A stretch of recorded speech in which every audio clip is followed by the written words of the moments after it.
Independent thoughts, independent life.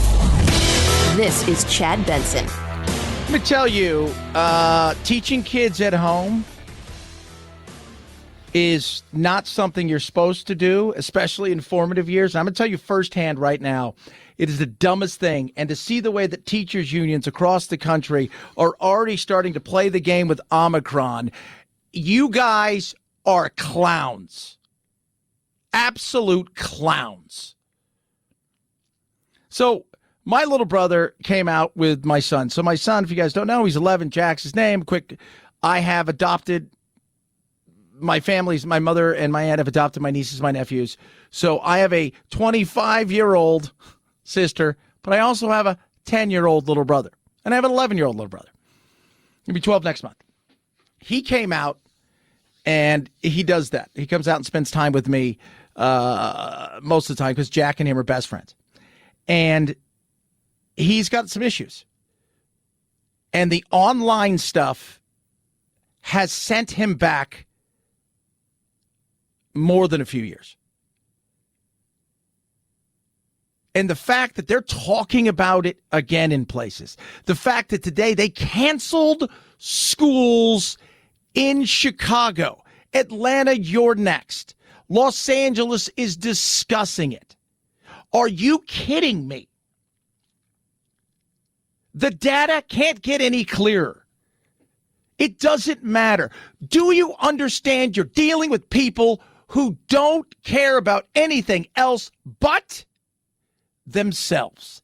The power that they have. There's a never-ending grab and continuing to happen day in and day out.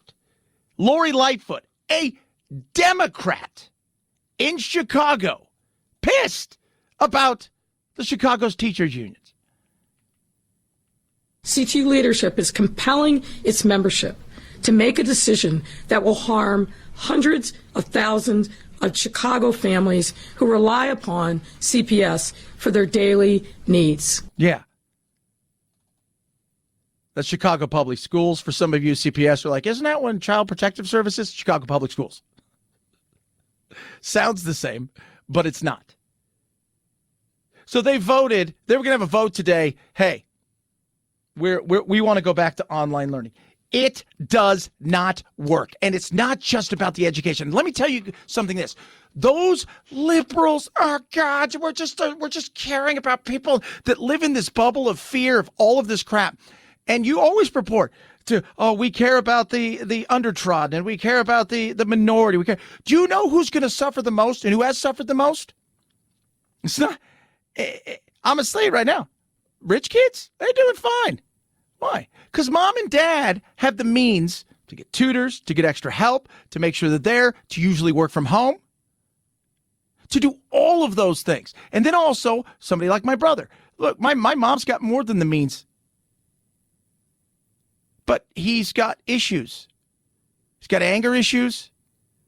I mean, this is an ongoing thing because my sister was such a crackhead. There you go. Said it like it. He's got issues. And he struggles, especially with learning. And the fight and to see how far he's fallen behind. I have another brother who over the last year has put on about 30 pounds, isn't active. They're always shutting the school down. They start to stop the start. It doesn't work. And who's doing it? Who's doing it? When people say, well, if it's just the vaccinated people get vaccinated, you're not going to stop this thing in the hopes of vaccinating our way out of it. It's not happening. And if zero is the end game, we're going to lose. We're going to lose. But to see kids fall further and further and further behind, understanding the damage that's being done to them, we're not talking about losing, hey, they lost 6 months of school. For so many of these young kids, the formative years, they're losing so much more, and they're falling further and further behind. And when I saw yesterday that they were starting to shut down schools, say what you want about the red states, Florida and Texas and Arizona, and say what you want about them. But you know what? They kept crap open. Because Well, some people say look at the science, and there's times when you looked at some of the science and you said to yourself, they kind of maybe missed some stuff here.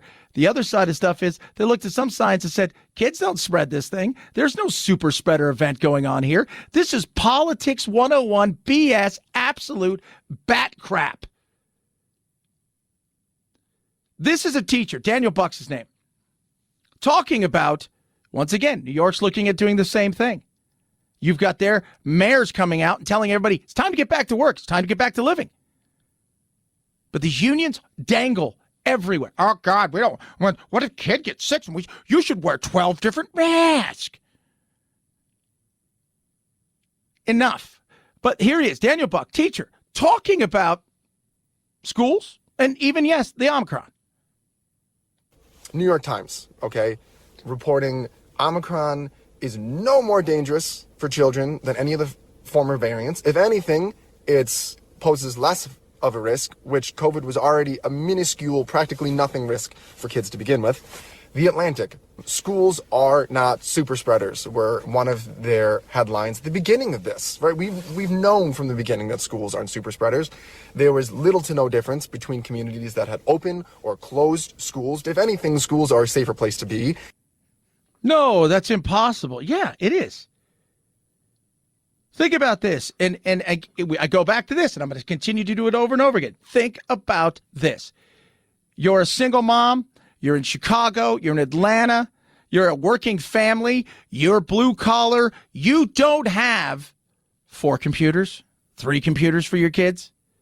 You don't have the Wi-Fi capability and strength for kids to Zoom all day and do the things they need to do. You don't have the opportunity to allow your kids to stay home by themselves. You don't have it. So you're losing out, all because of political BS. Oh, but it's all about the people that aren't getting vaccinated. You know what? You're vaccinated. That's all that you need to know.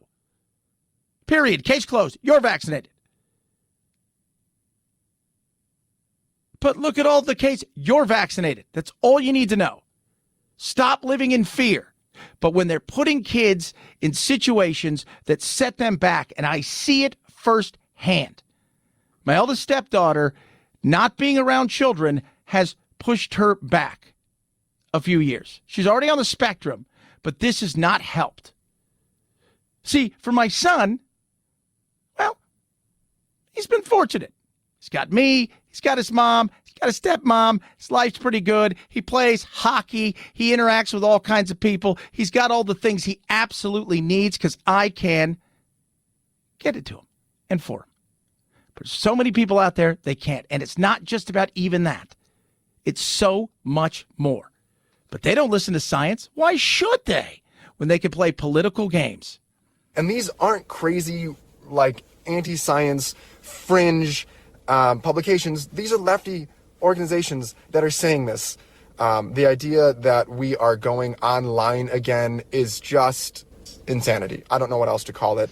It's terrible. It's an injustice. It's so many other things. It's time for school choice for families to have an escape valve from all of this. Absolutely. So I told you about my little brother who's 11. I have another little brother who is 9, going to be 10.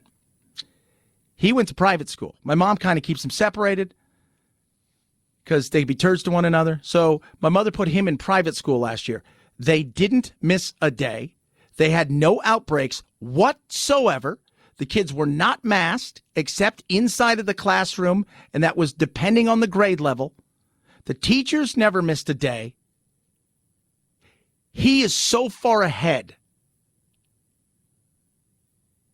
It's tremendous. But it shows you once again, if you've got the means, you can do certain things. And I'm telling you, teachers out there, I'm going to tell you this again and again across the country, and I've heard it from my friends in Los Angeles. I've heard it from my friends in New York. I've heard it from my friends in big places where they have huge teacher unions. You know what's going to come back and bite you in the ass? Next time you ask for money. Next time you ask for a raise. We need to raise more money for this, that, and the other. You know who you're going to be asking? The people who had to quit their job to stay home. The people that had to stop their job. And the people who look over at their kids and say, you know what? No, I don't think so. 323-538-2423 at Chad Benson Show is your Twitter. Tweet at us, text the program. This rant's brought to you by MyPillow. MyPillow, I need rest. Man, I was frustrated, and you should be. And thank God I've got my mattress topper, which I love. MyPillow has got everything you need. They got the MyPillow. Right now, 40% off the slippers, which are incredible. 50% off the mattress topper. The absolute best thing that I tell everybody. The MyPillow is great. I love the MyPillow. I love all of the products. The mattress topper is incredible. And I've got some expensive mattresses. Over the year, you do this long enough, people go, hey, would you like to try our mattress? I got some. The mattress topper on just a regular bed is 1,000 times better. You will love it. 50% off right now. Deep discounts across all of the MyPillow products. Grab them now. Go to MyPillow.com. Use the promo code Benson.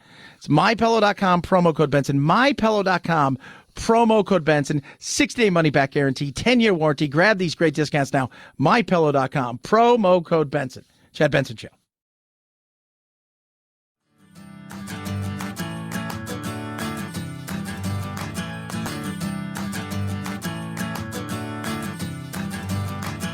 Running with scissors sounds great compared to this. Say what? Tomorrow is January 6th. It's the year anniversary since It's a coup, Chad. Chad, it was a coup. It was not a coup. It was a bunch of asshats. Do you really think it's a coup, honestly? Do you think the guy with yellow teeth smoking Marlboros, right? Right? Do you think that guy, right, with rolled up, sleeves and bad tennis shoes on, right? He's got his cat hat on, followed by the Q shaman was leading this is it, right? He's leading the Q, the coup. It's the Q coup. Yeah, you're Q for thinking that.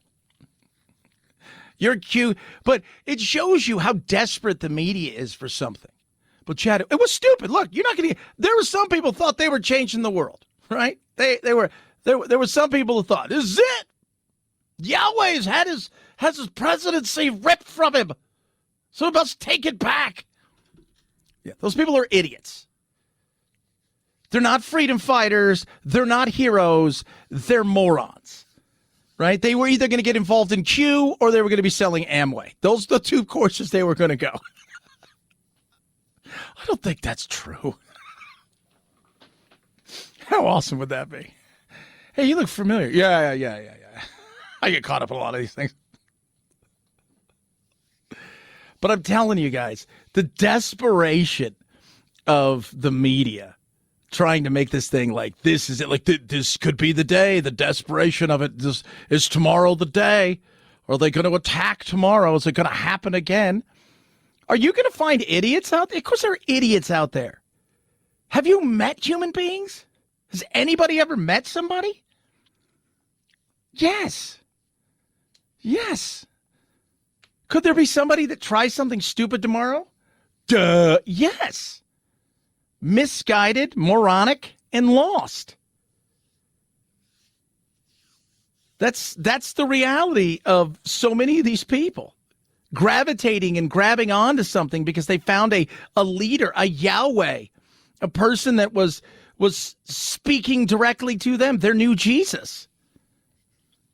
The reality is, though, it's nothing of the sort. It's not a coup. It's not a takeover. Trump canceled his big call that he was going to have tomorrow. The Democrats are doing what the Democrats need to do. They need to make some sort of noise because the reality of their world is changing as we get into 2022, not 2020. We'll talk about that in a second. Their reality is they're probably going to get their ass handed to them this year. And that's a normal thing. Normally, you have the presidency, you get the House and the Senate, and you have those for 2 years, and then they're like, they being us, the people like, you know what, that's a little bit much for you because, you've already jacked the pooch or done something ridiculous. So we decided we're going to give this group over here at least some sort of power. But let me tell you what you're going to get. You're going to get a changing of the guard when it comes to the House, chance for the Senate. At the end of the day, though, you're going to get investigation, back and forth. That's it. Investigation into the investigation of January 6th. You're going to get plenty of that. So be prepared for that. Investigation into Hunter Biden, his laptops, Biden himself, what's going on at the border, what's not going on. I mean, you're going to get all kinds of investigations of stuff that's going on because government's very reactionary. But tomorrow, they'll be talking about this and the solemnness of the day. ABC News learning new details about the scale of the attack. Capitol Police saying a crowd of more than 10,000 surrounded the Capitol, 2,000 illegally coming inside, far more than the 800 first suspected. And while 225 suspects have been charged with assaulting, entering, or impeding police, the FBI says it's still searching for 350 more still unidentified violent suspects. Unidentified violent suspects. That whole thing was a debacle across the board. They should have known that there was potentially something that could have gone on. At the same time, let's settle down with it was a coup. Never in these hallowed grounds has anything ever taken place like this before. It was a coup. Details emerging it's a coup. Settle down. Led by the shaman who saved the muffins. Remember that was one of his defenses? The shaman saved the muffins. Oh my God, that's where we are, kids. That's where we are. So settle down. 323-538-2423 at Chad Benson Show is your Twitter. And I'll say, it was horrible to watch. It was surreal. Absolutely was. 110% surreal to watch it take place. And embarrassing across the board. And Donald Trump, unfortunately, that's something that's going to live with you. That's absolutely something that's going to live with you. But the reaction of the news, because they've got nothing else to talk about, has been just as poor over the last year. And it's showing in the ratings. 323-538-2423 at Chad Benson Show is your Twitter. Tweet us. Little Woke Wednesday coming up. Oh, baby, get ready for it. Oh, it's Wednesday? It is. Short week. Chad Benson Show.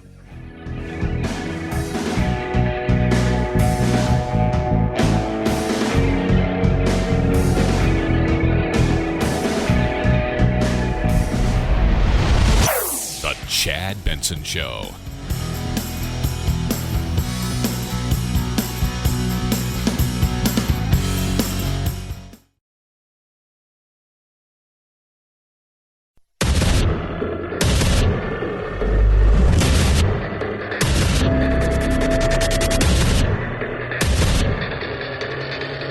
Independent thoughts, independent life. This is Chad Benson. Jobs. What was November like? Well, it was the month of people quitting. Economists have talked about this trend throughout the pandemic of the Great Resignation, where we've seen employees leave their jobs really in record numbers month after month throughout the pandemic. And one of the things that this latest report reveals is that a lot of the workers who are quitting, they're not just saying I quit and staying home. They're taking new higher paying jobs. Yeah, that's what's happening. And understandable. It's so you've like the retirement side of things. Last November was a perfect example. It was on average like 1 million people retire, give or take, a month. It was like 2 point something that retired. So you double that. So you have people taking early retirement, people who came in, and said, I don't want to do this anymore. I'm out. I've got enough. We're going to sell our house anyways. So with where the market is, we can sell our house, move somewhere else that we've already planned to, and we're going to make more money there. The kind of money that I would have made in the last couple of years of working is going to be made up for, the fact that we're going to make a lot more on selling a house and bouncing. So you have that kind of retirement. Then you have the other side of stuff, which is people are going, you know what? This job sucks and it doesn't pay. This data shows us that in industries that are typically low wage, like leisure or hospitality or retail food services, those industries are seeing a very high turnover of workers who are choosing right now to go take higher paying jobs because they're finding that they have leverage and opportunities in the job market because of how tight the jobs market is right now. Yeah. So you go across the street, right? That's how people are getting raises. So they go from point A to point B. And for many of you guys, let me tell you about radio. Most of the raises I've ever got, all of them, have all been from, hey, the people across the street are offering me more. Well, then go then. The difference is they knew they had somebody behind me to replace me. Maybe that person was better. Maybe that person wasn't. But they knew that, for a lot of these jobs, people would have, they'll do it for virtually nothing. The difference today is there's nobody behind for a lot of these jobs.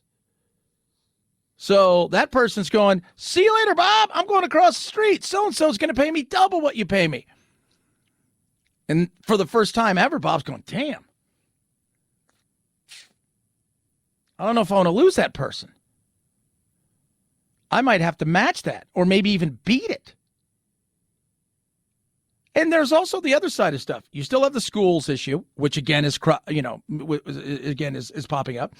You also have the issue of people spent time at home.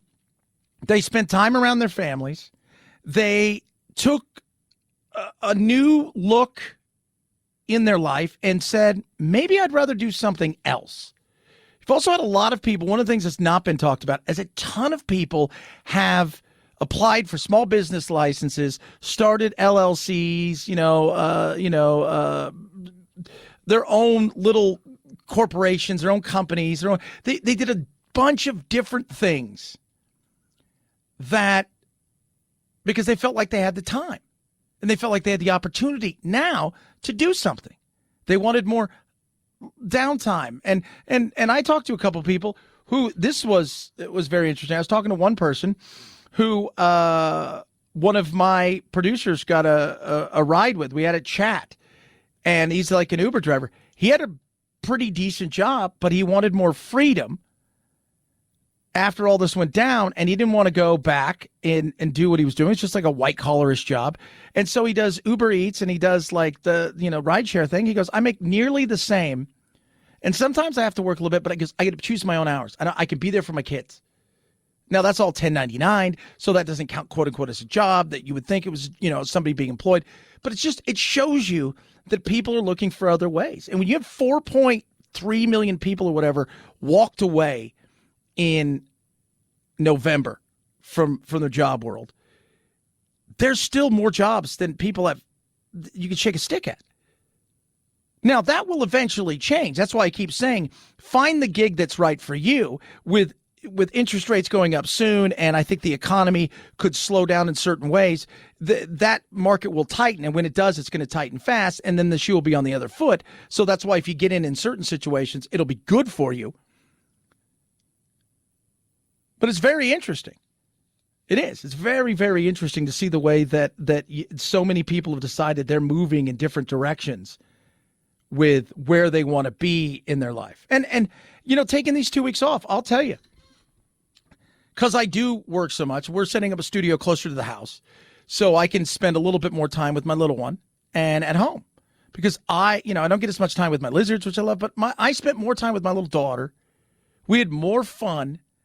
I was telling my uncle last night, the time with Charlie, because Jack's at that age where, he's got his stepsisters and his cousins here, and they don't want to hang out with me. It's like, they're playing video games. Dad doesn't like video games the way that they like, because we also got a video game, one of those old school ones for Christmas with like 10 games on it, So, we're playing Joust and stuff. That only goes so far, by the way, with 11 and 12-year-olds. There, after a while, it's like, doesn't it do anything else? Can I talk to other people? I'm like, no, this is what was fun back then. Put your quarter up there and shut up. But Charlie and I had such a great time, and it does give you perspective. Like, you know what? I miss so much of that with Jack. And there is a sacrifice. There always will be in the work-life balance thing that's, with me. And my family knows that. But it was great. It was great to spend that kind of time. But last night, I left here. She woke up yesterday and she was really upset. I left here last night. I got home at 7 o'clock at night. She came over and gave me a hug. And by like 8:15, I was going to bed. And that's you think about little things like that. The thing, I don't want to miss some of those things. That's why we're moving some of the office so we can do, from both places. But it'll still give me, I still got to do the same drive, still have to do all those things, but it'll still give me opportunities throughout the day to have some interaction, a little reset. And I think a lot of people have done that. What is it they want? What is it they're looking for? And I think also a lot of people enjoy the fact that, they've got opportunities that they've never had before, money-wise, to go out and to say, look, I want more money. And businesses feeling like I got no choice but to pay you more. And that's a good thing. That is a good thing. Like I said, it'll eventually flip. It ain't doing it tomorrow, but soon. 323-538-2423 at Chad Benson Show is your Twitter. Tweet at us, text the program. It is our favorite time of the week. It's not Friday. It is a little Woke Wednesday, and we like to be woke here. We like to have fun with the wokeness. We always talk about things like pronouns, right? I was reading something yesterday. There's a lady who married the color pink.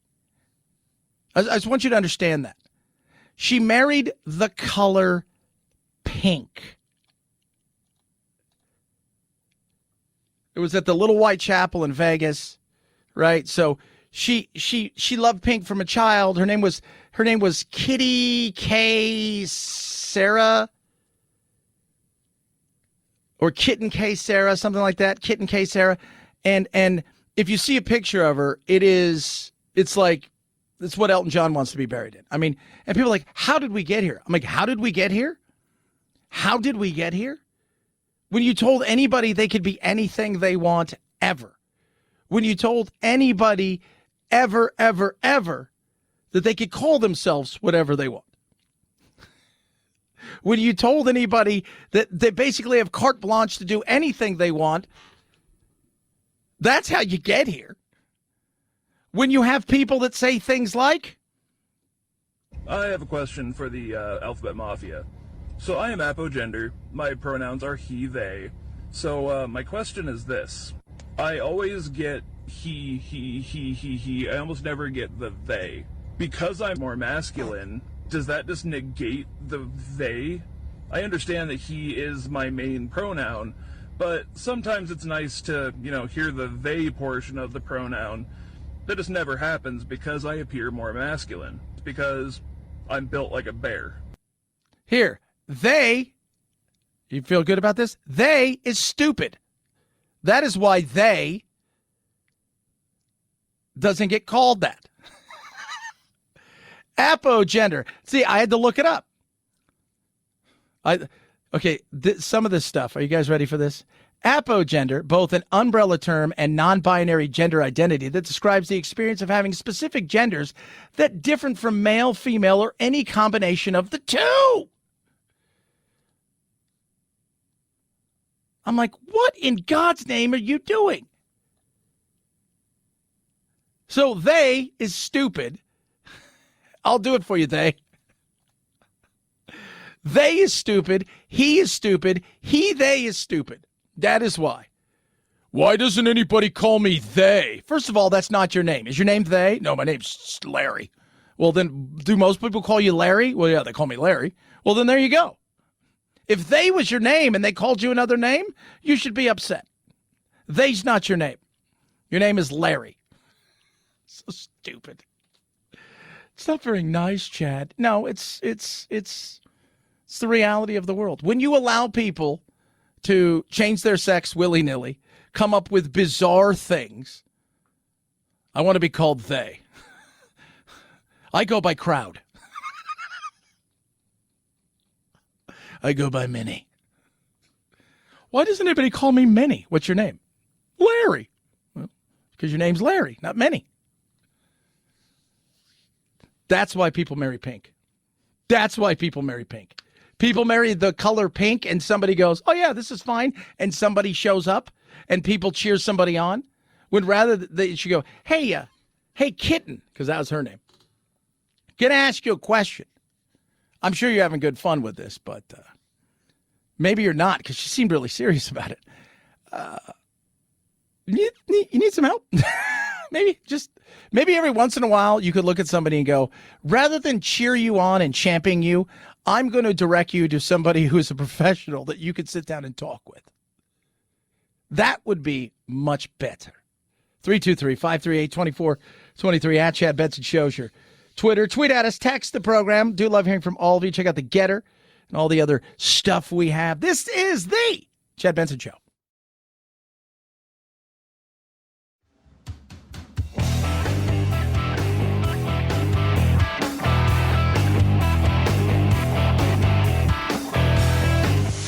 Don't make me wear your mask. Are you trying to kill me? What happens if you have corona? No need to socially distance while listening to your Chad Benson Show podcast. 4 out of 5 experts say so. I'm a scientist. There is no corona. But hurry before they change their mind. You know they will. Chad's podcast found on iTunes, iHeart, Spotify, and wherever you find your favorite COVID-free podcasts. Oh my gosh. I kind of like it, I'm not gonna lie. This is the Chad Benson Show. As Christmas is past us, we look and say to ourselves, we have 11 months before she reemerges from the ocean to count her dollars again from her Christmas earnings. Mariah Carey claims she doesn't want a lot for Christmas, but she keeps getting gifts. Her holiday hit, All I Want for Christmas Is You, is #1 for a third straight week this season on the Billboard Hot 100 singles chart, and its 8th week at #1 since it debuted in 1994. That gives Carey 87 total weeks at #1 in her career, a record she already holds and extended. And it extends the song's record for most weeks at #1 for a holiday hit, doubling the previous leader, the Chipmunk song, at 4 weeks on top. Yeah. We talked about it. She's made some, $60 million? She makes about $1 million plus a year off of the song. And that's not slowing down anytime soon. That's why we say, when and Phil and I tossed it around, we're going to write a Christmas hit. And when we do, it's going to be an all-timer. That's the goal. You don't write, like a summer hit's not big. Sorry, because it plays for that summer, and then maybe they roll it out once in a while. But a Christmas hit, a holiday-themed hit, I mean, you could probably, you can't even say the same thing about, like, Lee Greenwood's and Proud to Be an American or all of these. 4th of July, Memorial Day, you don't get the full month plus of it played in repetition like you do when these stations flip to all holiday songs. You need that hit, kids. 323-538-2423 at Chad Benson Show is your Twitter. Tweet at us. Text the program. I don't think anybody won Powerball yet, have they? Oh, man. What are we looking at here numbers-wise? Let's take a peek. $610 million. I'm going to say that again. $610 million. Nobody has won Powerball forever, it seems. So your chances of winning the overall prize is 1 in 292.2 million. Monday's numbers were 2, 13, 32, 33, 48, and Powerball was 22. Tonight's drawing will make it the 9th largest jackpot in the history of it. And it's just fun, right? You go buy it, and you spend, a couple bucks on it, whatever it is. And you just the thought, right? For a moment, like, what would I do? Who's the first person I call? What's the, do I stay at work and just gloat? How awesome would that be?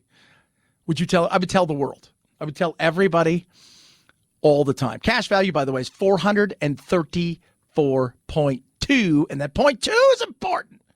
$1 million.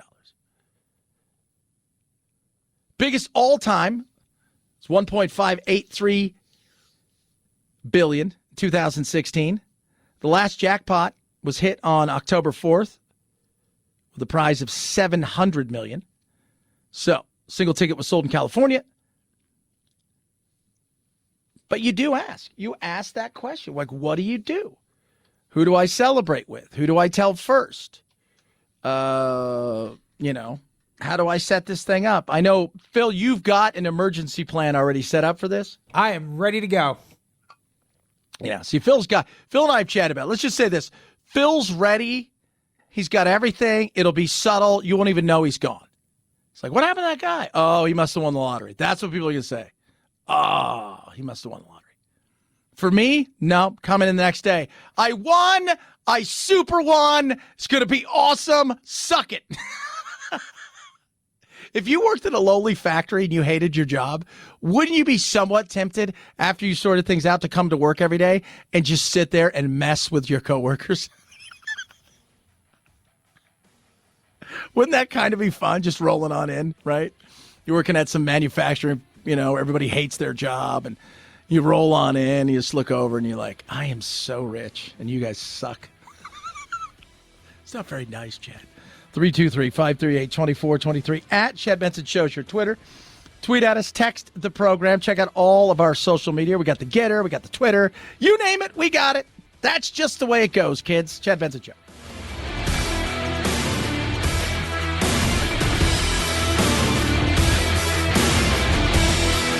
This is the Chad Benson Show.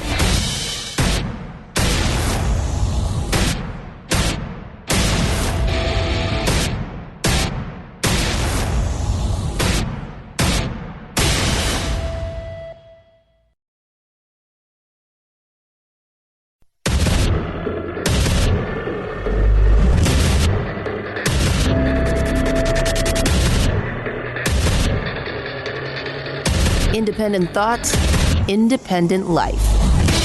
This is Chad Benson.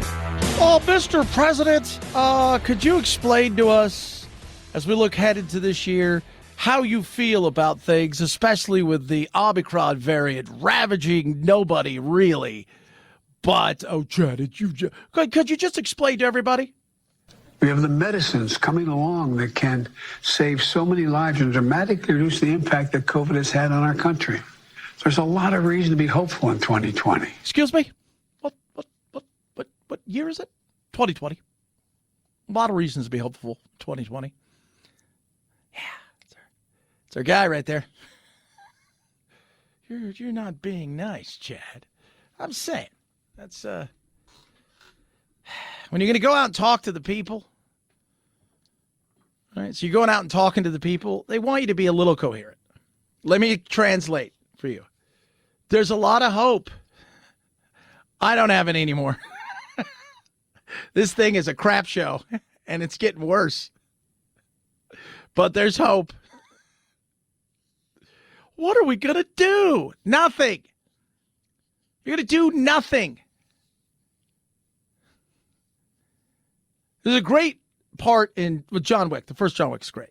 There's a great part in the first John Wick, though, where they go and steal his car. For those of you who've never seen the movie, spoiler alert. So they go and steal his car, right? And they kill his little dog. And that's what sets all this off. They kill his dog. His wife has died. And on the day of her death, when he gets home, there's a delivery. It's a puppy, something to remember her by. They come and they kill his dog. And they steal his fastback Mustang.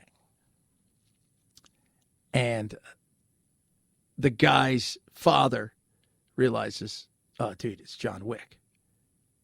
It's John Wick. And he's like, oh, we can fix this. And the dad says, are you not listening?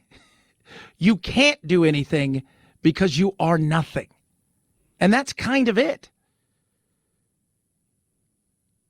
We're fighting a battle that we're not going to win with the conventional, let's just give everybody a shot and watch it go away, right? This isn't going to happen that way. The way that it spreads. But the other battle that's being fought, and the battle that should be paid attention to, has zero to do with the Omicron and all to do with the reaction of leaders across the country. Case in point, here we are again with unions across the country saying to themselves, hey, you know what? It's time for us. Close schools, do online learning. CTU leadership is compelling its membership to make a decision that will harm hundreds of thousands of Chicago families who rely upon CPS for their daily needs. To go back to it, CPS is Chicago Public Schools. That's Lori Lightfoot. And what is she saying there? She is saying the Chicago teachers unions, they're going to have a vote. They're going to do what? Yeah. And they have had a vote. And the vote was simply this. We're not going to, we vote to not go to school and teach and to have a walkout because we want to do online learning again. Online learning again. People are pissed. People are angry. In what world would we think to close something essential like in-person education when we have seen the negative effects of that when our bars remain open? Here's the thing. The bars aren't voting to close. The unions are. The bars aren't saying, hey, we shouldn't. And this is what I continue to go back. You need to learn to live with this thing, through this thing, around this thing, and not stop.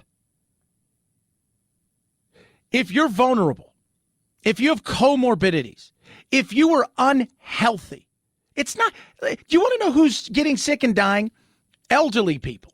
People, in many cases, people in their late 70s, 80s, 90s, and beyond. It's the unvaccinated and the unhealthy. Let's go over this again. Unvaccinated, unhealthy. Two uns there. Dos uns. Dos uns? Dos uns. That's for all the people that have an SAP button on the radio. Dos uns? Dos uns. Those are the people that are getting sick and dying. Those are the people that are going to the hospital. The average person's not. But the thing that you need to listen to, when we listen to these schools across the country, New York's getting ready to, they're getting pissed. By the way, Adams, the new mayor, is not having any of this crap. He's already got enough problems because de Blasio left him a crap show. Los Angeles is debating it. Atlanta, Chicago, large municipalities across the country. What's it do to kids? It screws with their lives. My little brother has got some issues. He's got a defiance disorder, and he's got really bad dyslexia. He has, he's as smart. If you talk to him, you would never know. But except for when he becomes defiant. Oh, you'd know then. His regression over the last 15 months, when you meet him and my son, he's a little older than my son. They're best buddies. He's my little brother. He's my nephew. My mom's adopted him. You see him and my son together. My son's a pretty damn mature kid, all things considered. I'm surprised. I don't know where that came from because I'm as bad immature as it comes. But he's and you meet my little brother. My little brother's older. You would be like, oh, so you're in what, 4th grade and you're in what, 7th grade or 8th grade? That's the difference. And they're talking about, hey, you know what? Maybe we should not teach anymore at school. Maybe we should go back home because we care about, look, teachers, get your ass vaccinated if you're that scared. That's it. Go get yourself vaccinated. Wear a mask. But at some point in time, realize this thing's not going anywhere. It's not going anywhere. And the regression of these children, the lost 18 plus months, that's not getting back. The greatest currency in the history of the world is not currency itself. It's not gold. It's not diamonds. It's time. Because it's the only thing you lose and you're not getting it back.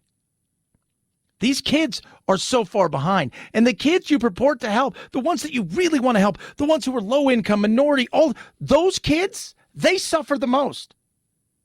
They suffer the absolute most. Their parents suffer the most. Upper middle class, rich kids, private school, yeah. They can go to tutors. They can do tons of extracurricular activities that will allow them to continue to interact with other kids.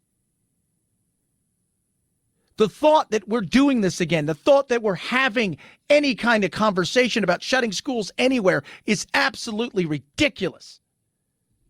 Especially when the studies say there's no super spreader in schools. But here we go. Here we go. And it's because the fear. It has nothing to do with the super spreader in the schools. This is politics. It has nothing to do with the kids. This is politics. Remember what politics is about. First, it's about party, power, and them themselves personally. And the power that so many, and you go look at the liberal blue cities and states that continue to hold on to this thing for dear life because they understand it's about control and they're playing the game that they want to play. And people are sick and tired of it. People are angry. People are pissed. I'm not too happy. Kids should be in school, but... Yeah. You know who that is? That's a parent. And how do they always spin it? It's about the kids. It's about safety. Kids aren't going to the hospital and dying. They're not. But, Chad, they are. No, they're not. Not the way that it's been spun. Even Fauci came out over the weekend and finally had to admit, you know what, that whole thing is no. But the other important thing is that if you look at the children who are hospitalized, many of them are hospitalized with COVID as opposed to because of COVID. And what we mean by that, if a child goes in the hospital, they automatically get tested for COVID, and they get counted as a COVID hospitalized individual, when in fact they may go in for a broken leg or appendicitis or something like that. So it's overcounting the number of children who are, quote, hospitalized with COVID as opposed to because of COVID. Yeah. LA County yesterday said that 2/3 of the patients that are, quote unquote, COVID patients are there. And we're not even talking about kids. We're talking about everybody that are counted as COVID patients are actually there for other reasons. They came to the hospital for other reasons, but they got a COVID test. When you allow people to stomp on liberty, to stomp on your freedoms, to, oh, Chad, it's not taking away your, it is taking away. It's taking away your opportunity to make money because now you have to stay home for your kids from school. You can't go to a place that you want to go and spend money, or people can't come to yours because some arbitrary bureaucrat has decided to put some half-ass regulation not based on science on top of your business. When that starts to happen, you better start to wise up. Look, there are nutty anti-vaxxers and anti-maskers out there. You will get no argument from me. But there's also people out there that are sane, that are like, look, I'm for vaccinations, but I'm also for freedom. I'm for being cautious, but I'm not for being so cautious as to say we need to shut everything down. It's time. This is it. I told everybody at the beginning, this thing's endemic, not pandemic. It's never going anywhere. Never in the history of time have we ever eliminated anything that can go from animal to human and vice versa. It's not going anywhere. So if you think stop-start is how you want to live your life, and you're fine with unelected bureaucrats and idiots controlling your life in such a way, good for you. Live your life that way. I think for the rest of us, it's time to get on getting on. And that includes all of you who are very much on the left side of the aisle and take this thing seriously, but are starting to see the ramifications, not only for our children, but for the future. It's time to start speaking up as well. 323-538-2423 at Chad Benson Show is your Twitter. Tweet at us, Rough Greens, RUFFgreens.com/Chad. Makes your pet food better, and it makes my dog happier. My dog Doodle's going on a few years of taking Rough Greens. He's healthier and happier. I'll be honest, 2 years ago, I didn't think he'd be with us another month. Here we are 2+ years later. He is healthy. He's happy. He's bouncy, more energy, feels 1,000 times better, all because of a supplement I put on top of his food called Rough Greens. Vitamins, minerals, probiotics, omega-3, 6, 9, all these incredible things. Sprinkle it on top, boom, away it goes. It's awesome. Rough Greens wants you to try it before you buy it. All you have to do is go to ruffgreens.com/Chad or call 833-MyDog77. 833-MyDog77. When you do, you pay for shipping. They send you a bag for free. ruffgreens.com/Chad. Rough Greens makes any pet food better. Chad Benson Show.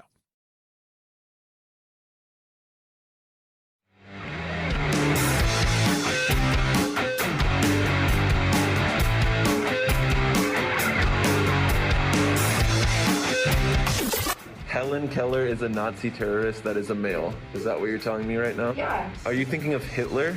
Who's Hitler? Vaccines work, but only the Chad Benson Show is 100% effective against stupidity. Do you know what D-Day is? D-Day. A person? A rapper? God, Karen, you are so stupid. Check us out on Facebook, Twitter, Instagram, and wherever you find your favorite woke-free podcasts. This is the Chad Benson Show. You heard that right there. That's why kids need to be in school.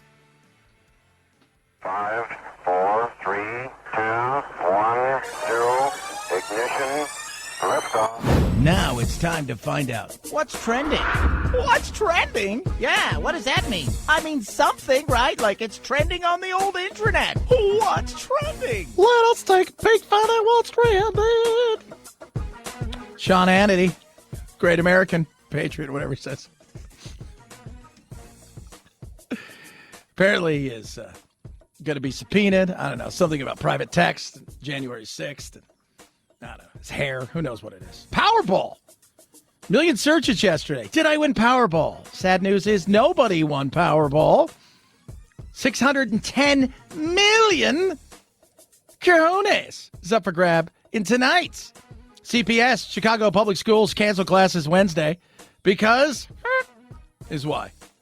Because the teachers union's like, we're going to vote and decide that we should all work from home. Because it works great. It's worked great for children before. Oh, my goodness. How could that be? How could that be? Virginia.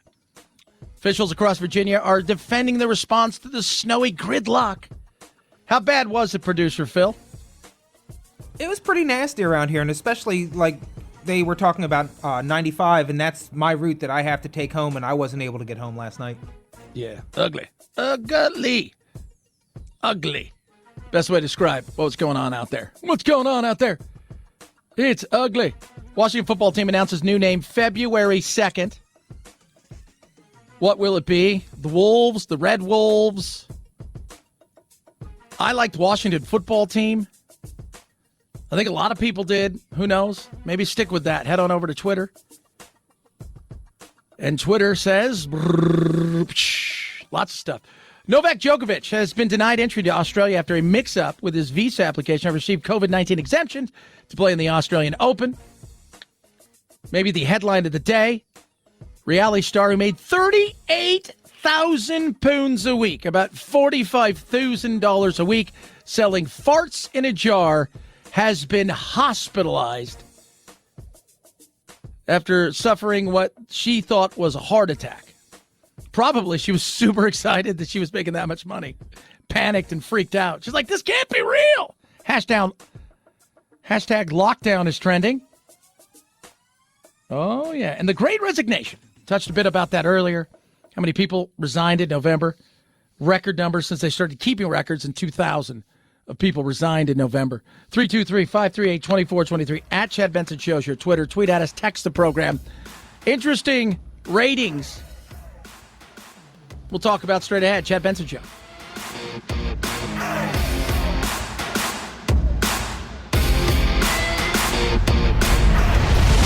The Chad Benson Show.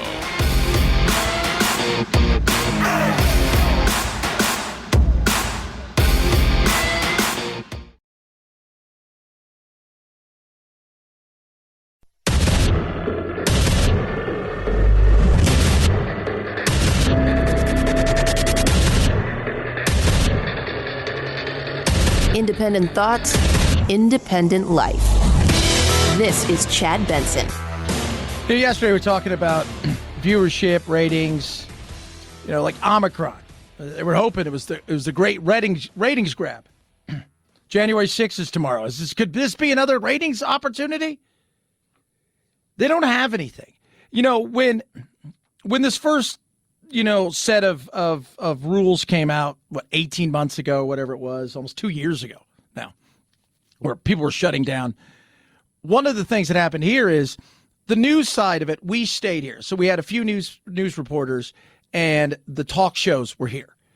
The sports, they all went home because sports shut down, so they were going to do their shows from home. And I was talking to the guy who runs everything here, and I said, now you're going to find out who's got talent. Who can talk about other things? Who can do things? Who's an entertainer? And it's very interesting. I just tweeted it. Joe Rogan. First of all, that deal with Spotify it looks like a masterstroke of genius for Spotify. It was very interesting here with this. So these are the third quarter ratings on average per little, they just did an average per show. Now, Joe doesn't do a show every day. I mean, some weeks he has, 3, 4, 5. Some weeks he has 2. But that tends to be his jam now. This is it. So, first of all, CNN primetime average is 800,000. MSNBC is 1.27. Rachel Maddow is 2.2 million. Then you have, let's start from Laura Ingraham, 2.35 million. She best Maddow. Fox Primetime News, 2.37. Hannity, almost 3 million. The 5, just a little bit above that. And Tucker Carlson leads the way on Fox with 3.24 million.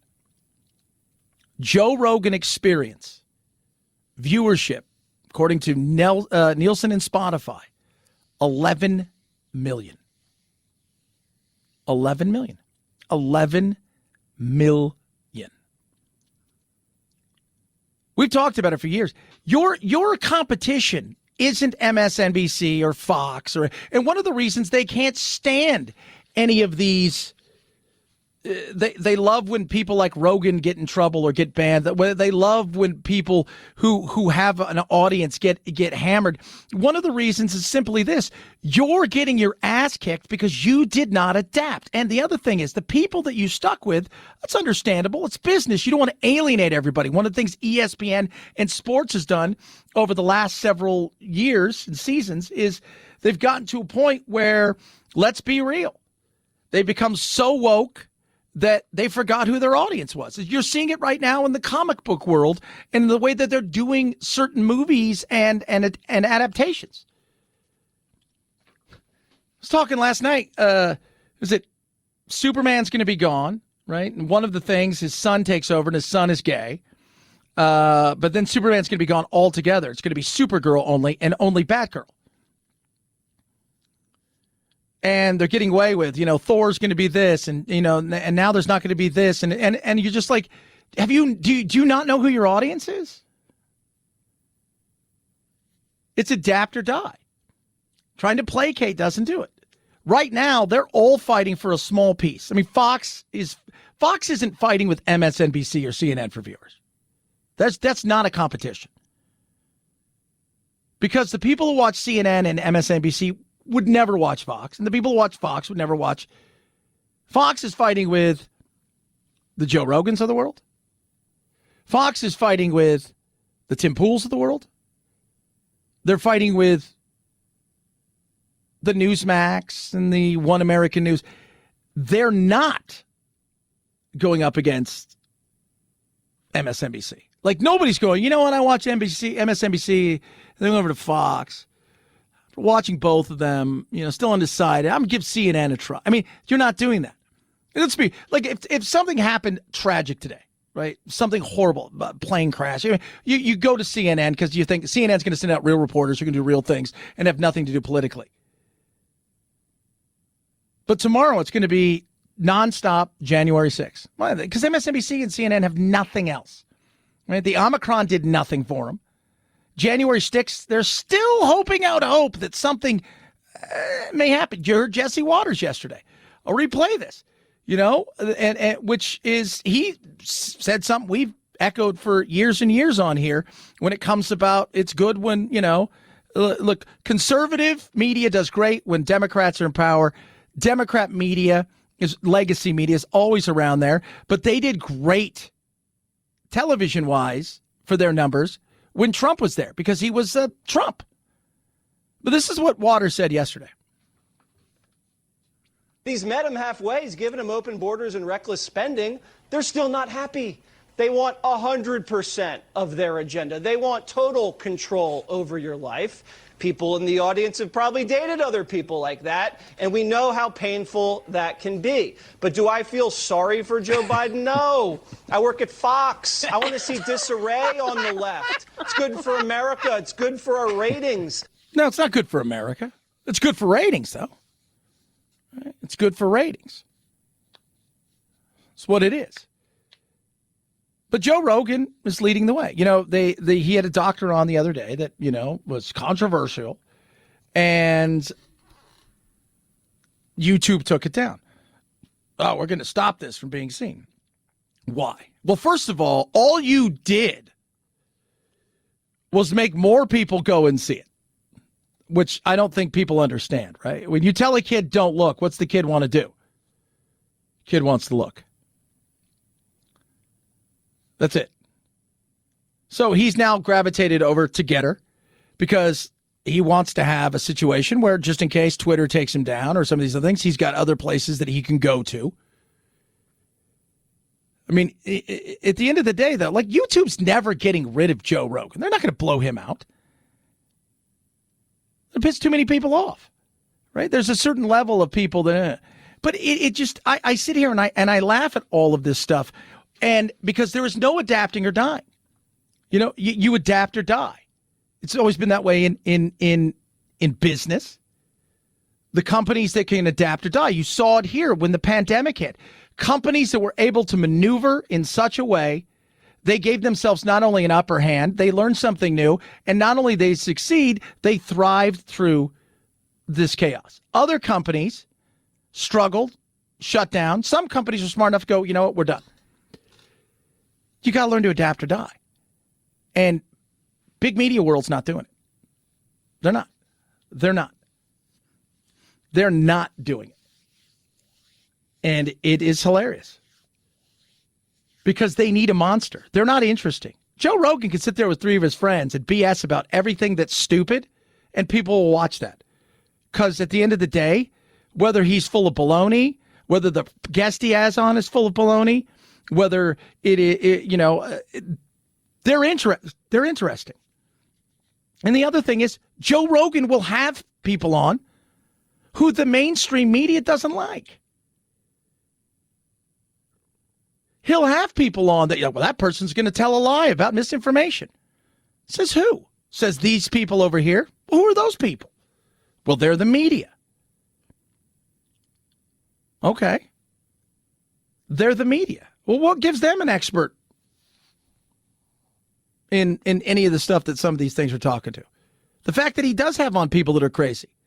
I love when he has Alex Jones on, and he calls Alex on all of his crap.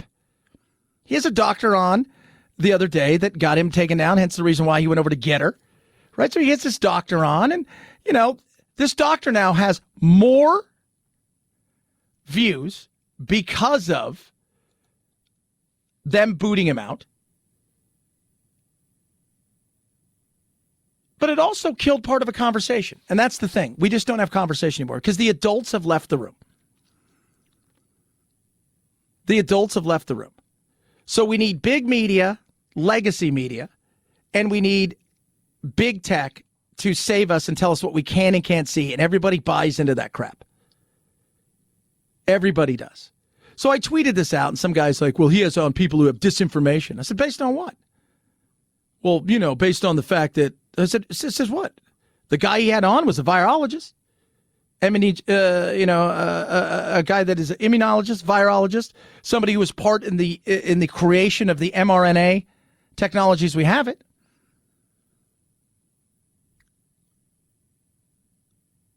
But you know more than he does. And I'm not saying everything he's saying is true, but we can't have a conversation? No, not anymore. Not anymore. There's no conversations to be had. It doesn't matter what it is.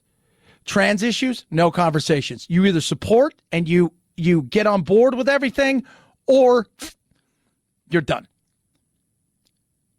Climate change. I read an article yesterday, right? So this movie, Don't Look Up, is out. Have you seen it yet, Phil? No, I haven't. So it is Jennifer Lawrence and Meryl Streep and Leonardo DiCaprio, and it's on Netflix, and it's the number one thing.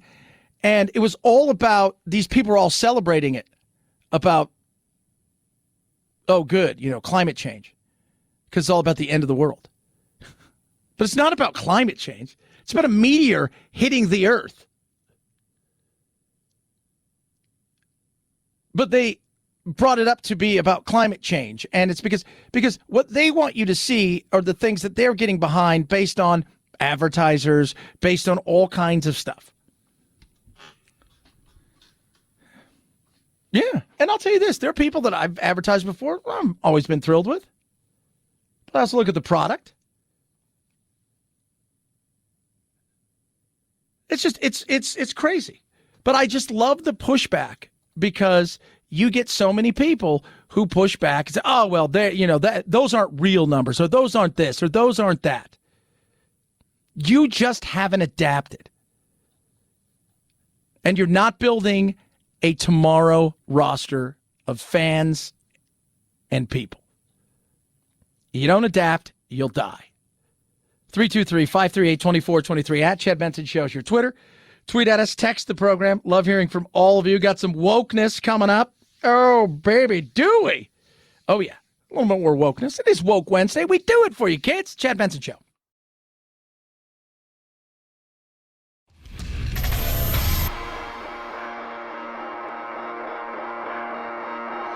Welcome to Chad. No, not the country. The institution. The Chad Benson Show. Follow along on Getter and Twitter. The new videos hitting YouTube and all the other places next week as well. We tweeted something out earlier about, the Joe Rogan thing we were talking about. And these people are like, well, Chad, he promotes misinformation. No, he doesn't. Based on what? He has people on his show. He has conversations with people. So he's got Dr. Malone on the other day. He's conversations with individuals. Well, this guy doesn't believe it. And this guy's he's a bit out there, but you can't knock his credentials. Well, these other health experts. So wait a minute. This health expert is an idiot based on your non-elected bureaucratic health expert. Yeah, because I saw that person on CNN and they said this. I said, right after the vaccine companies, BioNTech and Pfizer and Moderna ran their commercials. You saw that? Yeah. Yeah, I saw that. Okay. I'm just saying. I am all about getting vaccinated, and I'm all about learning as much about stuff as I possibly can. 100%. But it's so funny the way that we just allow one side to just completely say, you're a liar, and what you're saying is BS. And another side says, well, hold on a second. Why can't we even have a conversation? And if you think somebody's crazy, don't you kind of want to know where crazy is, right? Has it always been that way? Like that's kind of been the thing. You go back to old Western days when they're like, make sure you know where so-and-so is. Why? Because so-and-so's crazy. And we want to know where so-and-so is. We want to keep tabs on so-and-so. Rather than say, nah, we're kicking so-and-so out here. Because what's that do? So-and-so's then off by their lonesome. Who knows what?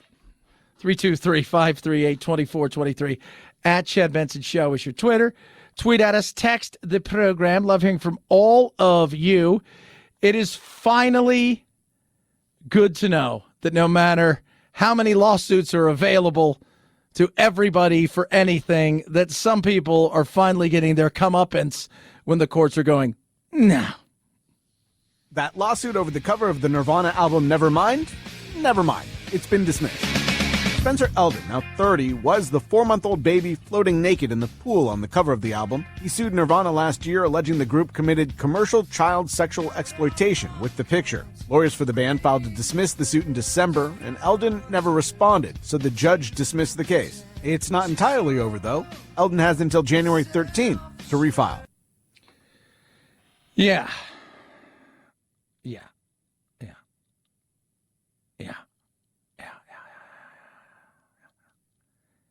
The fact that he filed a lawsuit based on him being in the pool at a few months old, and that some lawyer just, totally. And they thought, like, what damage was done to you? Out of curiosity. Because the only reason we know who you are is because you filed a lawsuit. I didn't know who you were before that. If you walked down the street and walked into next to me, and unless you told me who you were, nobody would have ever known. Your parents were there. Well, they didn't really sign anything that was really... No, because Nirvana was nothing. They got, what, $100 and some snacks? You should be at every single place that you can be at any one of these Comic-Con things with the Nevermind album, signing the hell out of it. There's your money. There's your money. 323-538-2423 at Chad Benson Show is your Twitter. According to a new study, the best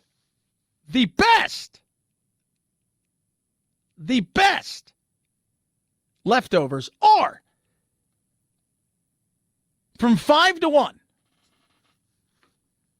According to a new study, brand new study, comprehensive study done by One Poll and Bosch Home Appliances.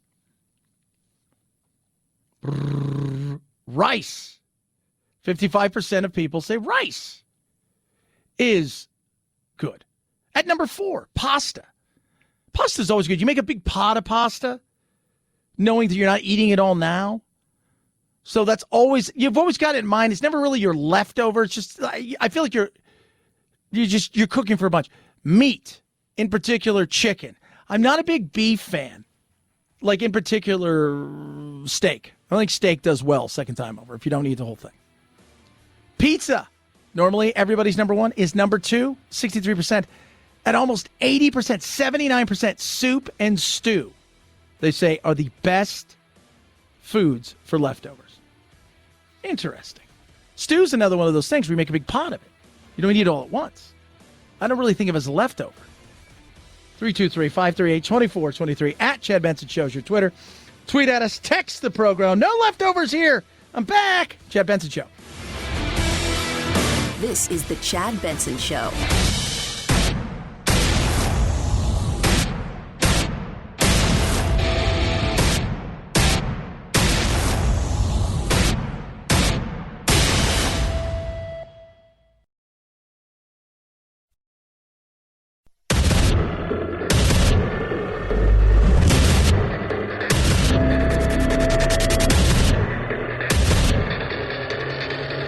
Independent thoughts, independent life.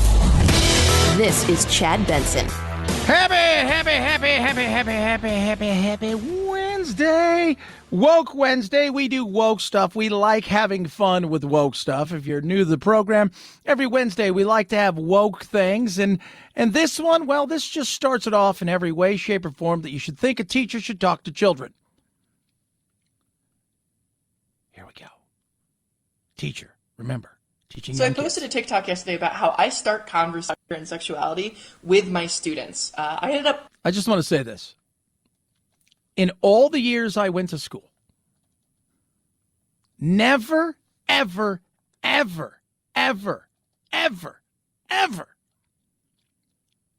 did I ever have a teacher go, I love to start off this conversation talking about sex. So I posted a TikTok yesterday about how I start conversation in sexuality with my students. I ended up privating it for unrelated reasons, but I got a lot of weird feedback where some people like, you shouldn't start these conversations. You shouldn't talk about this with your kids. Yeah, you should. Because for these kids to know that a queer adult exists, to know that trans people exist and are normal, is life-changing to them. They need someone to start those conversations because they don't know they have the permission to ask me about. So I posted a TikTok yesterday. I just wanted to make sure. So she posted a TikTok to talk about sexual identity. It's the wokeness. It's the world. Kids going back to school in some places, like, hey, it's Christmas is over. I got new kicks, got some new jacket on. Can't wait to show all my friends. They're like, hold up. Teachers Union doesn't want us to come back because they're worried about the Omicron. Aren't they all vaccinated? Yeah. Well, then why are we stopping? Because politics, bureaucracy, nothing to do with science. Settled science. First of all, there's no such thing as settled science. You know how I know? I will go back to this again. Before we went on break, guess what? After a 16-year study, the theory of relativity, another group of scientists said, yeah, we think he got it right. Well, wait a minute here. If it was so settled, why are you guys trying to unsettle it? Because it's never settled. Human beings are involved, right? And when human beings get involved, they do wacky things. It's never settled. Teacher should be teaching. They should be teaching stuff. Should be in the classroom. They should be going, I started the conversation with my kids today, even though they're in kindergarten, because they need to know about queer transgender people. No, they need to know about their ABCs. They need to know how to write their name. They need you to hand them off to the next teacher, not dumber than when they arrived. Jimmy can't read, but he knows his pronouns. Right? Sally doesn't know what 2 + 2 is, but guess what? This is good news, kids. Sally identifies as Sammy. No. Is that insane? Like I said, never in my time in my many private schools that I was forced to go to because public schools wouldn't have me anymore. That's a story for another time. Never in any of those times did I ever have a teacher go, let's start out with her. Chad, it was the 80s. It was totally different. I'm just thinking it's the most ridiculous thing ever. It's your wokeness, kids. And you wonder why people push back. You wonder why there's a group of people that are growing louder and louder on a daily basis in this country and pushing back to stop it with the insanity. Stop it with the craziness. Stop it with the indoctrination. Stop it with the BS. Stop it with the control. Enough. We all need to push back. I don't care what side of the aisle you're on. Everybody needs to push back. What would you do if your kid, if my 11-year-old was in school and he comes home and he's like, hey, Dad, our teacher started out today talking about pronouns and trans issues and all of these things. And I'd be pissed. What were you in? Were you in a class that's dealing specifically with this because it's California and it's insane? Or it was just a teacher that decided that this is what we're going to do. And that's the scary stuff. When you see people push back on like CRT, for me, my trouble isn't so much in teaching certain things because I think, you know what, we need to learn everything first and foremost, right? Like the 1619 Project and all that crap that's out there. It's a bunch. We need to know everything. We need to know the bad. We need to know the good. We need to know everything that we can, as much as we can, that's relevant depending on the age range that a child's in. My issue's never been with some of that stuff. Some of this stuff is a hot mess. Right? And it's taught from a very, very antagonistic, skewed viewpoint that's not meant to unite, but it's meant to divide. But I think we should have, the more information we have, the better it is. But at the same time, it's who's teaching these things that matters so much. My stepdaughter last year in school, because she went to school, unlike a lot of other places, the fortunateness of being here in Arizona is schools were open. Right? Ducey has, Ducey's our governor, his biggest issue last year, besides fighting with Trump, even though he was really close with Trump at one point, his biggest issue was his just lack of engagement in many of the things. But she went to a school where she goes in, the teachers, Black Lives Matters everywhere, defund the police. I'm sorry. If you want to have a conversation about race, and she's 10, and you're going to have a conversation in a situation about race at that point in time, I'm feeling like you're coming at it from a much different standpoint. And I don't want to discount your standpoint because that's not it, but understand, again, this is what parents worry about.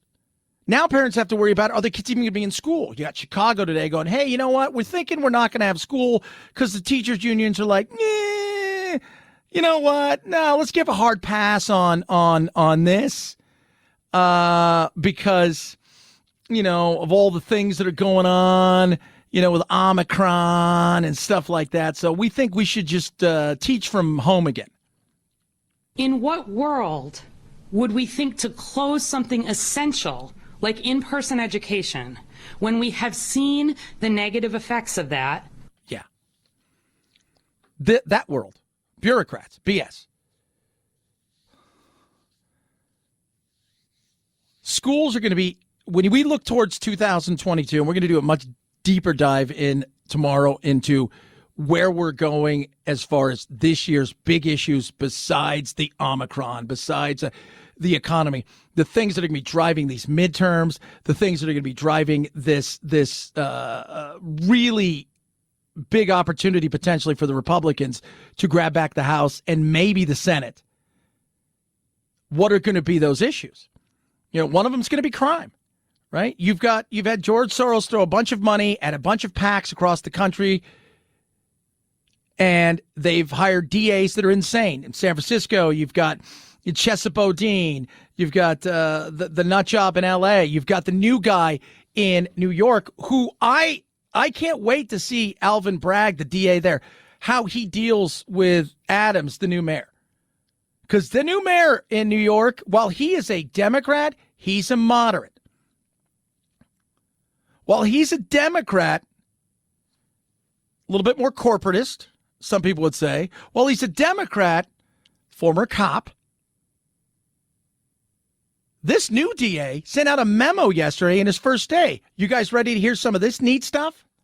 Armed robbers who use guns or other deadly weapons to stick up stores and other businesses will be prosecuted only for petty larceny, a misdemeanor, provided no victims were seriously injured and there's no genuine risk of physical harm to anyone. Armed robbery, a Class B felony, would typically be punishable by a maximum of 25 years in prison.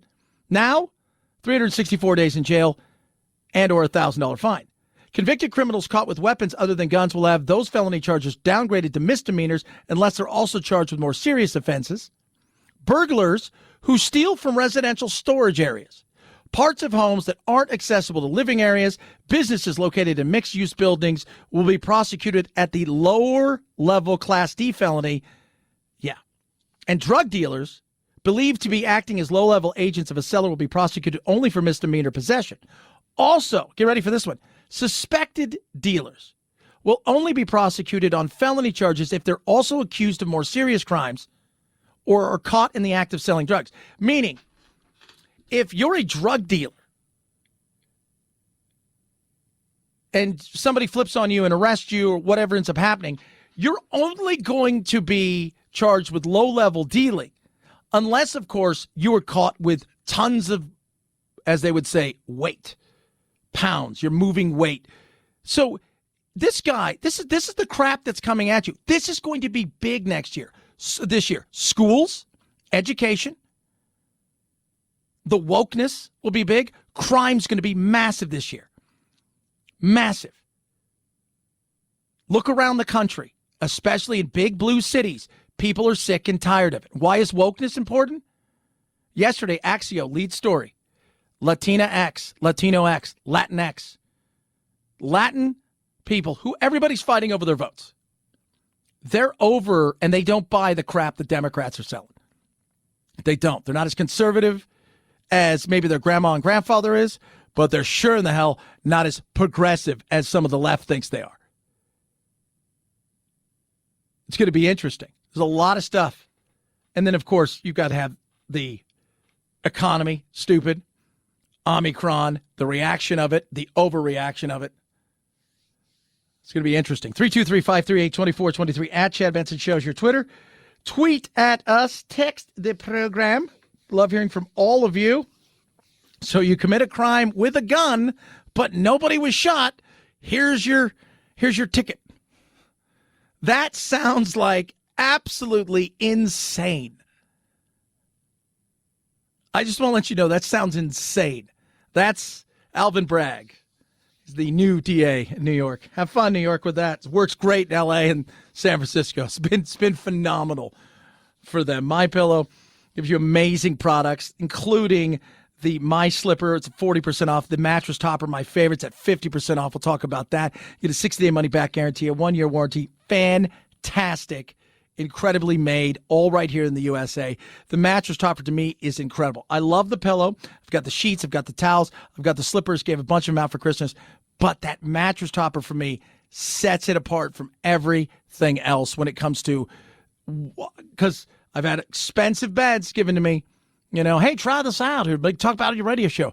And I always go back to my mattress topper. Not even on the expensive bed. Just my regular bed with a mattress topper on top of it. It is that good. Try it now. 60-day money-back guarantee, 10-year warranty, MyPillow.com, promo code Benson, 50% off that. They've got cardigans. They've got everything you can think of. MyPillow.com, promo code Benson, MyPillow.com, promo code Benson. Save big right now. MyPillow.com, promo code Benson. Chad Benson Show.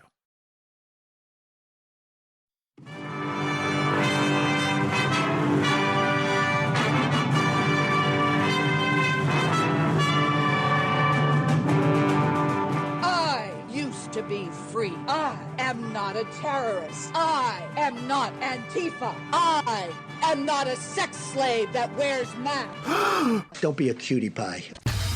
Probably sit around and cook some soups and eat bread and desserts and just get all fat and sassy. You're ruining my life, man! You haven't seen anything yet. You're listening to The Chad Benson Show.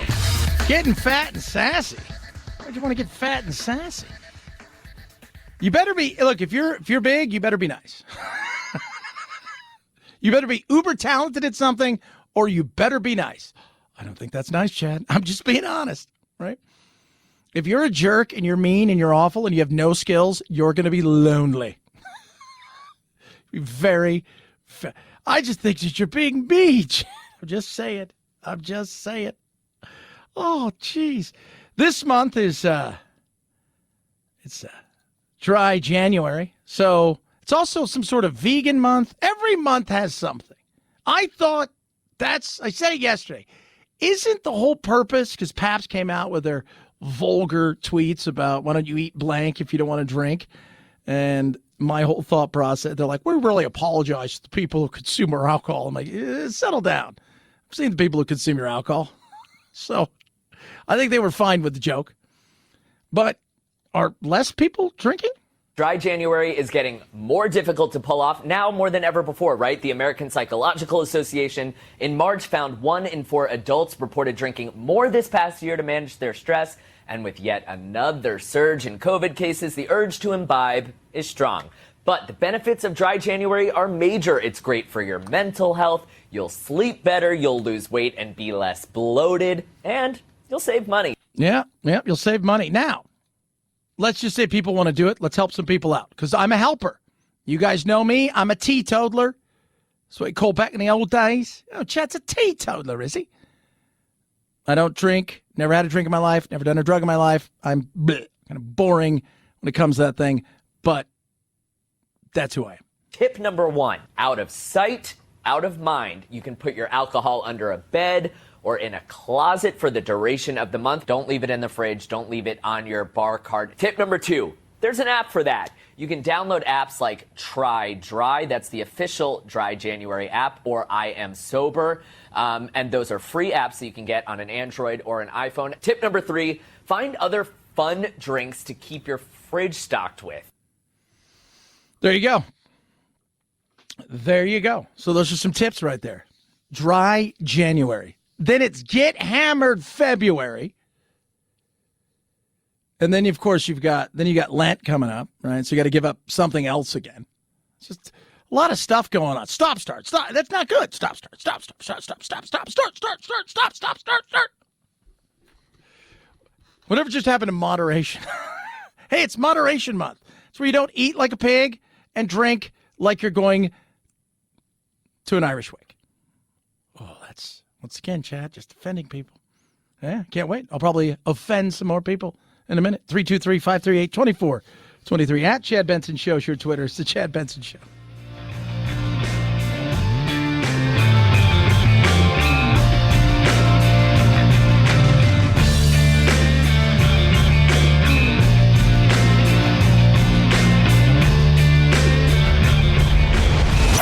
The Chad Benson Show.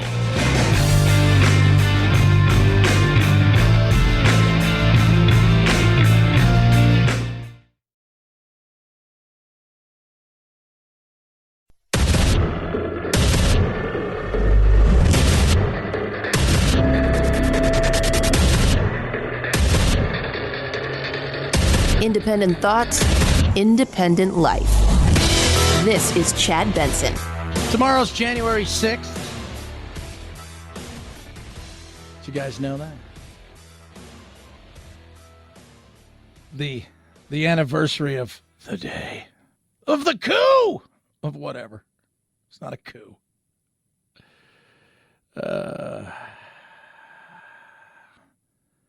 So it's not a coup. So supposedly Trump canceled and then uncanceled and then canceled he was going to give a speech against all the narrative of what took place last year, people continuing to live in the past. It's like, it goes back to, does anybody really care? Honestly. You're going to get your kids to school and you find out your school's closed today. We're not going to have school today because of Omicron. So, okay. So now I got to call my work. I can't show up. No. Oh, it's January 6th, too. I got to take the day off. In remembrance of the cuckoo by a bunch of cuckoos. It's not very nice, Chad. Again, just being kind of a Richard. Yes, it's just so stupid. It is. It is absolutely.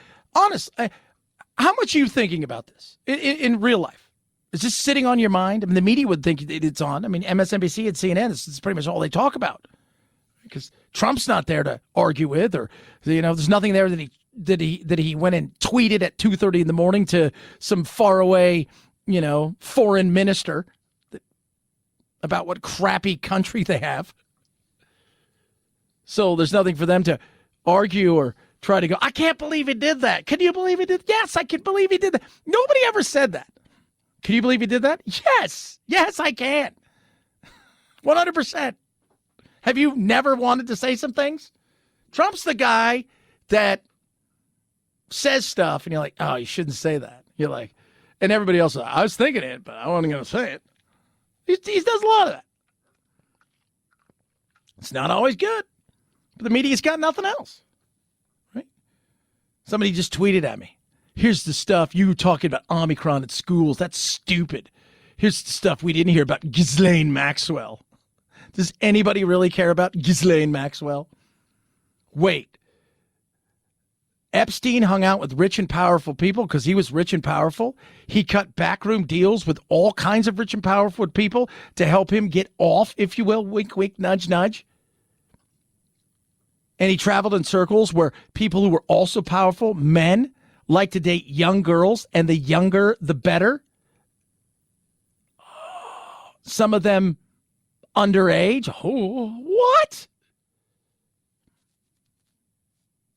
Come on. Does anybody care about that? Like, I can't go to work today because Ghislaine Maxwell's getting sentenced. No. They're worried about other things. They're worried about schools. So, Chicago, you got L.A., New York, San Francisco, Chicago. It's the biggest teachers' unions in the country. They probably account for about 2 million kids going to school, give or take. I don't know how big New York is. It's huge.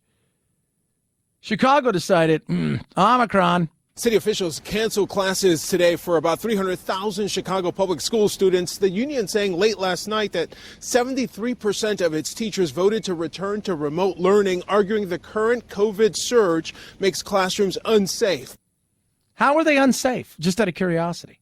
So, regardless of your vaccination status, regardless of your mask wearing, if you're a teacher and you're vaccinated, your ass needs to be in school. Unless you have a really bad situation where you're going through cancer treatments and your immune system, even with the vaccine, isn't strong. That's totally understandable.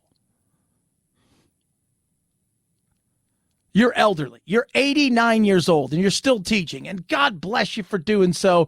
But the reality is if you catch a cold, maybe even get an allergy to something, right, you could be done for. But outside of that, your ass needs to be in the classroom. And the effects that it's having on these kids, the long-term effects are absolutely catastrophic. I don't think people get that. I don't think they understand.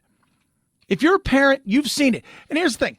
I'm fortunate, right? I'm blessed. Do pretty well for myself. Kids don't want for anything. I can give them opportunities that other kids can't get. I'm thinking about other people out there. I'm thinking about other people out there who are struggling to make ends meet, who have to take a day off work somewhere, who have to, and not knowing from day to day whether or not the school's going to be open based on unions and crap like that.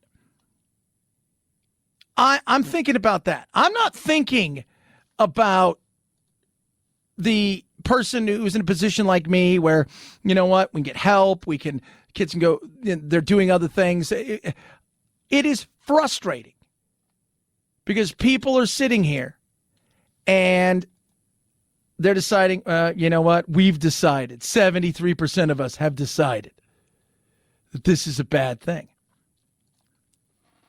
And it is not good. The emotional effect. We were just talking about dry January. And they're talking about more and more people are drinking because we're not supposed to be indoors locked away from one another. When you have bureaucrats who are unelected officials who don't know anything other than how to keep power, how to boss people around, how to wield that power,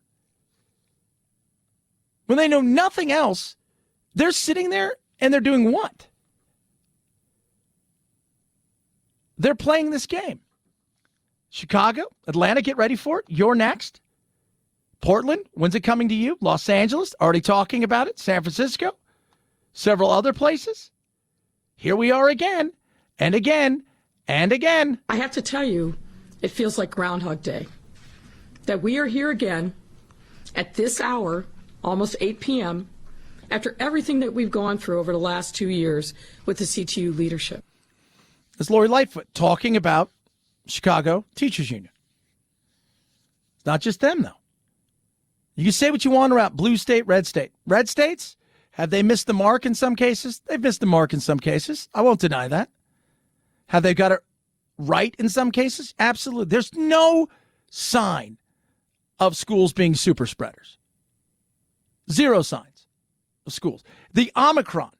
So let's just take a look at the numbers, right? The numbers. Well, Chad, you still understand something. Like the numbers are tremendous. Let's take a look at the numbers because people are into statistic porn.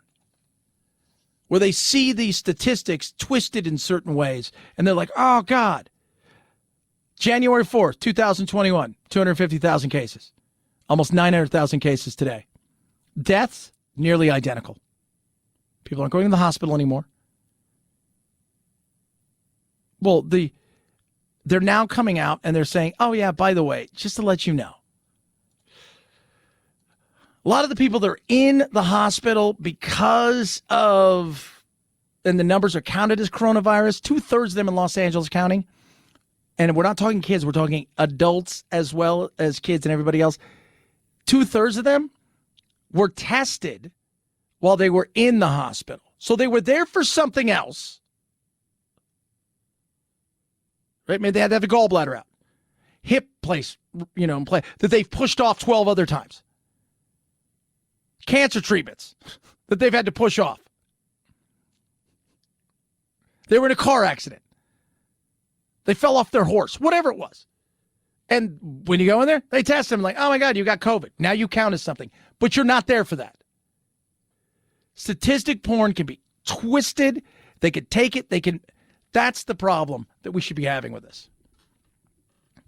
To think about closing schools, to see what it's done to my family, my little brothers and sisters. My little sister, who I love to death, Hunter. The anxiety over the last year and a half with her has grown tremendously to the point where she struggled, and she has never been a person that struggled. Her and I are close in so many ways. She's full of piss and vinegar, and iron kind of does her own thing. And she's had several anxiety attacks because of this. There's no reason for it. My little brother, one of them's in private school, never missed a day last year. He's a year behind my other little brother, who went to public school, who was shut out of school the whole year, had to do it online, which was a giant cluster hump. And he's probably 2 years ahead of him. So the public school struggled, unions, stupidity, insanity. Now wanting to go back to it, private school jumped well over.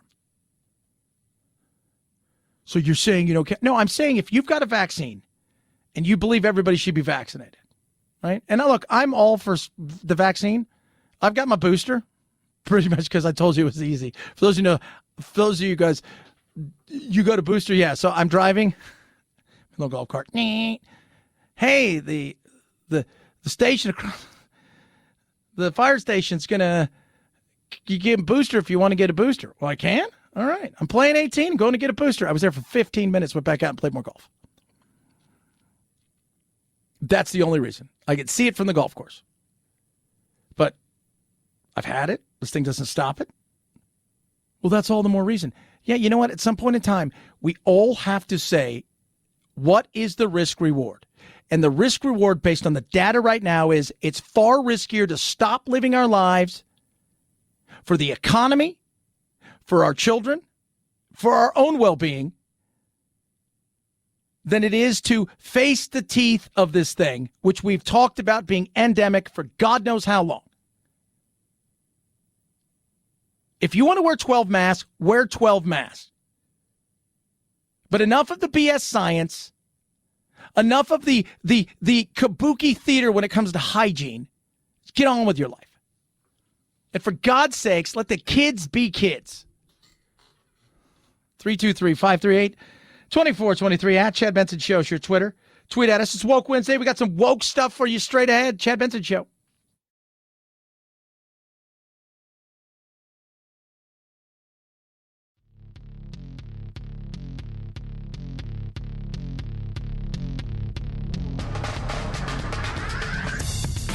Serving up talk radio medium rare and dripping with irony. It's Chad Benson. Like you mentioned, that's like a mind virus and it's destructive. Why do you think wokeness is so destructive? It should be okay to, be humorous. Like wokeness basically wants to make comedy illegal, which is not cool. I mean, Chappelle, try to shut down Chappelle? Come on, man. That's crazy. Elon Musk, he's right. Wokeness, Woke Wednesday. So we touched on a bit yesterday, people having to, Dave Chappelle, they're still trying to deal with the whole Chappelle thing at Netflix. They had a memo out like, hey, look, for recruiters and people, if people start talking to you about this, try to move on from it as quickly as possible. We'll kind of leave it to your discretion, but you're still talking about the quote unquote evil that he did. What evil did he did? By the way, how many trans people died because of his jokes? And if you watch the whole thing, it's a story about a trans person that he befriended, whose family, by the way, loves Dave Chappelle. A trans person who he gave a shot to open up for him, who bombed, but Dave was still friends. But it doesn't matter, right? And so Patton Oswalt does a gig with him, like a guest set. You used to get that all the time, where it's like, hey, dude, I'm down the street. Why don't you come over? And, you can jump on stage for 10 minutes. And Oswald had done a concert, another comic, Patton Oswalt. And then Dave says, hey, come on down. I'm just down the street. He goes on, he does a guest set, and they have a picture together, and he's having to fight off lunatics. And he's like, I'm totally for trans. It's like, shut up. Stop being such a wuss. Tell people to shut the blank up. He's my friend. We don't agree on some stuff if you don't agree with him. I'm not stopping being his friend because of that, because you want me to, because it's about punishment, right? It's about punishment. And we've allowed it to get this far because we've allowed people to do things like this. I have a question for the Alphabet Mafia. So I am apogender. My pronouns are he, they. So my question is this. I always get he. I almost never get the they. Because I'm more masculine, does that just negate the they? I understand that he is my main pronoun, but sometimes it's nice to, hear the they portion of the pronoun. That just never happens because I appear more masculine. It's because I'm built like a bear. Because they is stupid. Because you're a dude. That's why. You're a guy. I'll say it. Nobody else wants to. I'll say it. I'm listening to you. You sound like a dude. I don't really need to see a picture of you to know you're a dude. You can identify with whatever you want, whatever floats your boat, live your life. Zero problems. You want me to call you they? They is a stupid thing. Not they in particular. Just the fact that they identify as singular. That's how. That is it. People used to ask me all the time, how did Trump get in president? I say stuff like this. This is why Trump. This is why Trump. This is why. And I'm glad to see people are finally pushing back. And it's going to stop. And it's not about being mean to people. No, it's about treating people with the respect. I don't care if you're trans or black, white, gay, straight, whatever it is. I care. Are you a good person? That's it. You're a good person. If I hire you to do the job, are you capable of doing the job? If you're not capable of doing the job,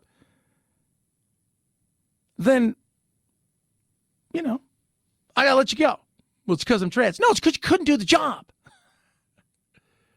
Is it because I'm black? No, it's because you couldn't do the job. It's because I'm, because you hate white males. No, it's because you couldn't do the job. So it's got to be something else. But this is why. You got to go and apologize. I took a picture with Dave Chappelle. I'm sorry. I'd be like, kiss my ass. I'm friends with a guy. So what? I got a lot of friends that I don't agree with in a lot of things politically. I love him to death. Some of my other friends must say, I can't believe you hang with somebody like that. I'm like, whatever. Shut up. Do your own thing. They're my friends. Right? Yeah, but they believe this. So what? That's not all that they are. That's part of this weird wokeness. The alphabet mafia. What's your alphabet?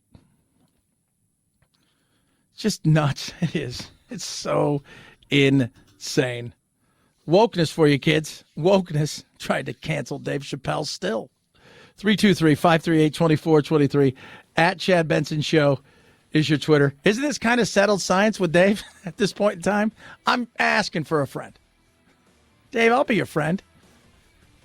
Because I think what you did was hilarious, and I think it was no malice intended. And people take it that way because they wake up every day offended. Have a good one. We'll do it again tomorrow. Got you over the hump. Night, night, Jack.